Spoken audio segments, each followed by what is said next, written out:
అందరికీ నమస్తే, welcome to our channel. Present మనతో పాటు గెస్ట్గా ఉన్నారు పొలిటికల్ అనలిస్ట్ శ్రీలీల గారు. మేడం నమస్తే అండి. నమస్తే అమ్మా.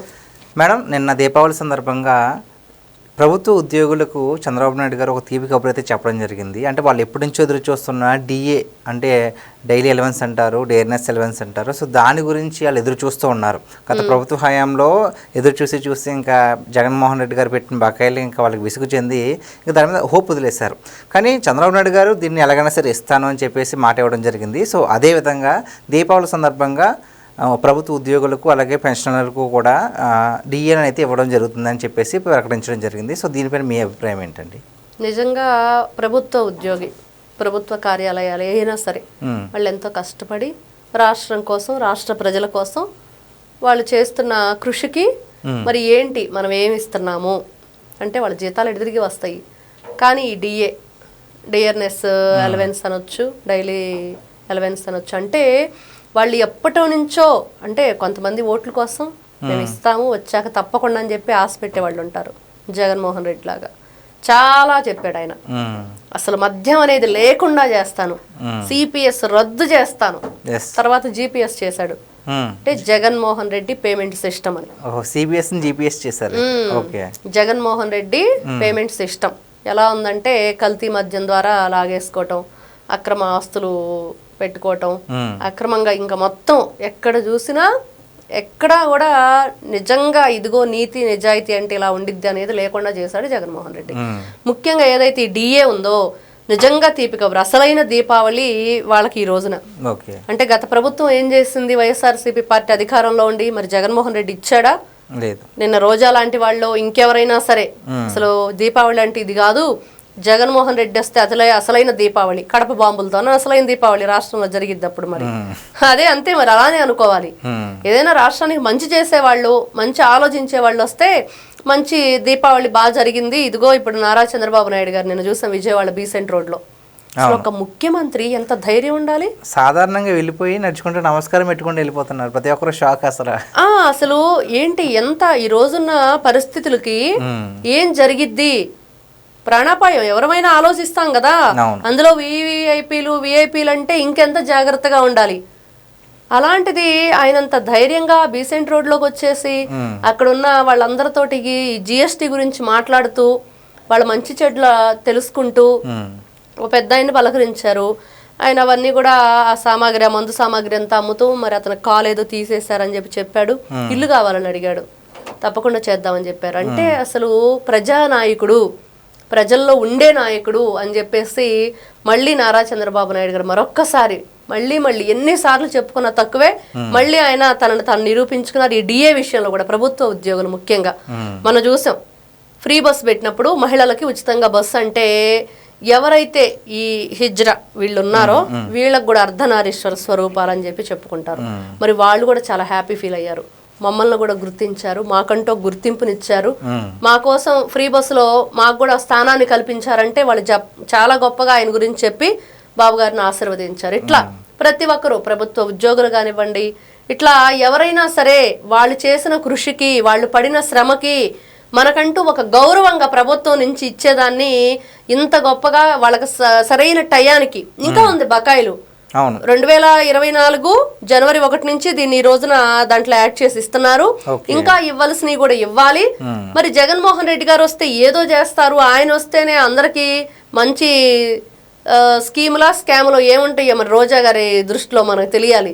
ఇవన్నీ ఉంటాయి అని చెప్తుంది. అది ప్రజలకా లేకపోతే ఆయన పక్కనుండే నాయకులకు అనేది కూడా వాళ్లే తెలుసుకోవాలి. ఓకే.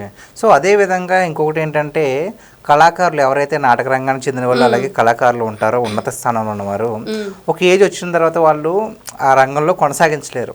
సో వాళ్ళకి ఆర్థికంగా ఎవరికైనా ఇబ్బంది అవుతుంది. సో ఆ పని చేయకపోతే అలాంటి వారిని గుర్తించి వాళ్ళకి నెలకి 20,000 నుంచి 25,000 రూపాయల పెన్షన్ కూడా ఇవ్వడానికి చంద్రబాబు నాయుడు గారు అదేవిధంగా పవన్ కళ్యాణ్ గారు కూడా నిర్ణయం తీసుకున్నట్లుగా తెలుస్తుంది. సో దీని గురించి ఏమంటారు? నిజంగా కళాకారులు ఒకప్పుడు నాకు కూడా తెలియదు తోలు బొమ్మలాట అంటే, మా తాతగారు వాళ్ళు చెప్తూ ఉండేవాళ్ళు.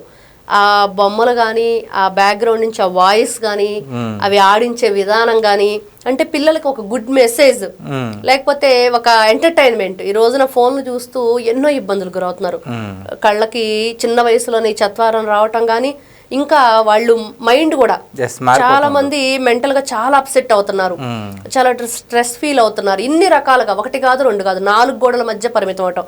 మనం చిన్నపిల్లలు అప్పుడు రోడ్ల మీద మట్టిలో ఆడుకునే వాళ్ళం, టయానికి ఫుడ్ తినేవాళ్ళం కాదు, అయినా హెల్తీగానే ఉన్నాం. ఎందువల్ల అంటే ఆ ప్రజల్లో, మనుషుల్లో ఉండాలి, జనాల్లో ఏ ఏజ్ వాళ్ళు ఆ ఏజ్ వాళ్ళతో కలిసి ఆడుకోవటం కానీ, ఆ వాతావరణం అవన్నీ కూడా అందినాయి. కానీ ఇప్పుడు ఆక్సిజన్ అనేది ఉండట్లేదు. ఈ మొక్కలు పెంచండి అని చెప్పే విధానం, ఇట్లా కళాకారులు ఎవరైతే ఉన్నారో ముఖ్యంగా వాళ్ళు అప్పట్లో ఎలాంటి మెసేజ్లు ఇచ్చేవాళ్ళు, బుర్రకథ చెప్పుకునే వాళ్ళు కానీ, ఇవన్నీ కూడా మనం చూస్తాం. ఈ డ్రామా ఆర్టిస్టులు అందరూ ఉండేవాళ్ళు, చక్కగా పౌరాణిక నాటకాలన్నీ వేస్తూ మన సంస్కృతిని, హిందూ సాంప్రదాయాల్ని, మన కథలు, కృష్ణుడు, భాగవతం, భారతం, రామాయణం ఇవన్నీ కూడా ఆ కథల రూపంలో చూపిస్తూ ఉండేవాళ్ళు. ఇప్పుడు ఈ టీవీలు ఇవన్నీ వచ్చాక అవి ఇంకా మరుగుడు పడిపోతున్నాయి, వాళ్ళకి ఇంకా ఇబ్బంది అయిపోతుంది బాగా. చాలా ఎవరు చూస్తున్నారు, వాళ్ళు ఇంకా ఎప్పుడు పాపం వాళ్ళ విద్యను వాళ్ళు ఎప్పుడు ఉపయోగించుకోవాలి. కాబట్టి వాళ్ళకి అటువైపు ఆస్తులు ఉండవు, ఉండటానికి ఇల్లు కూడా చాలా మంది లేని పరిస్థితి. అట్లాంటి వాళ్ళకి కూడా ఈ రోజున ఏదో ఒక చిన్న వృత్తి వాళ్ళ కోసం ఇవ్వటం అనేది మాత్రం చాలా గొప్ప విషయం. వాళ్ళందరూ గతంలో కూడా నారా చంద్రబాబు నాయుడు గారు చాలా సందర్భాల్లో ఇవన్నీ చేసిన మళ్ళీ కొత్తగా చేయటం ఏమి లేదు, గతంలో చేశారు. ఆయన పరిపాలనలో ఉన్నప్పుడు వీళ్ళందరికీ అలాంటివన్నీ అందించారు. ఎప్పుడు కూడా ఫస్ట్ ఈ రోజున స్వచ్ఛ భారత్ అని చెప్పుకుంటున్నారు. 90s లోనే Nara Chandrababu Naidu clean and green అని చెప్పి ప్రోగ్రామ్ పెట్టారు.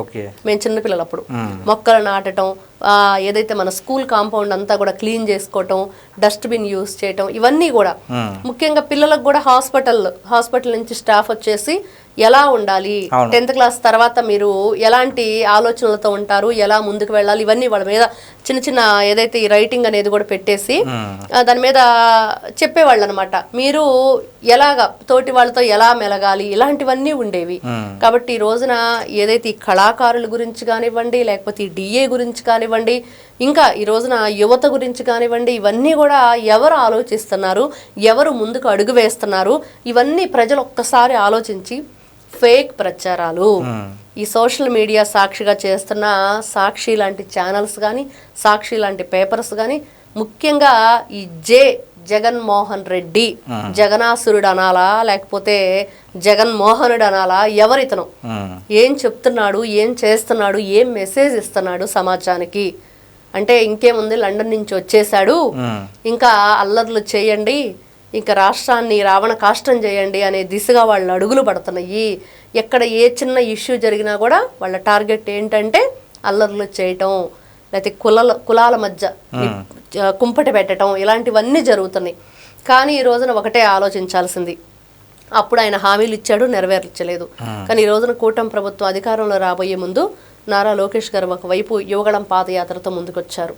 ఆ రోజున రాష్ట్రం నలుమూలల నుంచి అసలు ఏం జరిగింది, ప్రజలు ఎలాంటి ఇబ్బందులు పడుతున్నారు, వాళ్ళకి మనం ఏమి ఇవ్వగలుగుతున్నాం మనం చూసాం. కర్నూలులో దీపావళి సందర్భంగా అక్కడ చాలా మంది పాపం అందరూ కూడా వలస వెళ్ళిపోవటం అంట. ప్రజలందరూ కూడా వలస వెళ్ళిపోతున్నారు. ఎందుకు వెళ్ళిపోతున్నారంటే గతంలోనేమో పట్టుకూడి కోసం అని, ఈ రోజున ఇంకొంచెం ఎక్కువ డబ్బులు సంపాదించవచ్చు, వేరే ప్లేస్కి వెళ్తే పర్ డే ఇదిగో 500 వస్తాయి, పర్ డే 1000 వస్తుంది, పిల్లల్ని బాగా చదివించుకోవచ్చు. వాళ్ళ కోసం నారా లోకేష్ గారు మొన్న డిఎస్సి ఎగ్జామ్ ఏదైతే జరిగిందో టీచర్స్ ని ఎక్కువ మందిని ఇచ్చారు కర్నూలులో. ఎందుకు ఇచ్చారంటే పెద్దవాళ్ళు సీనియర్ సిటిజన్స్ ఇంటి దగ్గర ఉంటే మీ పిల్లల్ని మీద డ్రాప్ అవుట్స్ చాలా ఉండేవంట గతంలో. కానీ ఒకటే చెప్పారంట లోకేష్ గారు, మీరు పిల్లల్ని మీ వెంట పెట్టుకొని మీరు వెళ్ళేటప్పుడు వెళ్ళొద్దు. ఈ మైగ్రేట్ పీపుల్ వీళ్ళంతా కూడా ఎందుకు మైగ్రేట్ అవుతున్నారు, మరి మీతో పాటు పిల్లల్ని ఎందుకు తీసుకెళ్తున్నారు, కారణాలు తెలిసినాయి.